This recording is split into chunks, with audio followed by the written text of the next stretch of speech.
But how I define it more specifically is a phenomenon in which a person's exposure to adverse religious experiences, such as like being harassed, may give rise to post-traumatic symptoms, whether acute or complex. And the complex paints it as more like accumulation of several events that may or may not have been like really that like a really big event, like a car accident, right? Like we think of trauma as really big events, but what I think that the DSM and even the ICD fails to acknowledge is that emotional abuse and trauma can be just as harmful and lead to really serious health effects as physical trauma. And I think the DSM, the Diagnostic Statistics Manual, and the International Classification of Diseases are what those acronyms. Thank you. I was just going to ask, like, can you define that for us? Thank you. Yes. So those are the main manuals that clinicians use for mental health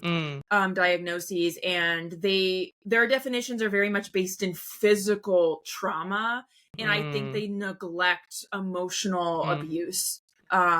And like exclusion and like getting, let's say, excommunicated from your entire community and being cut off from your family and everything you've ever known. Like there's a lot of experiences like divorce that doesn't meet qualifications for criterion A, which is the specific.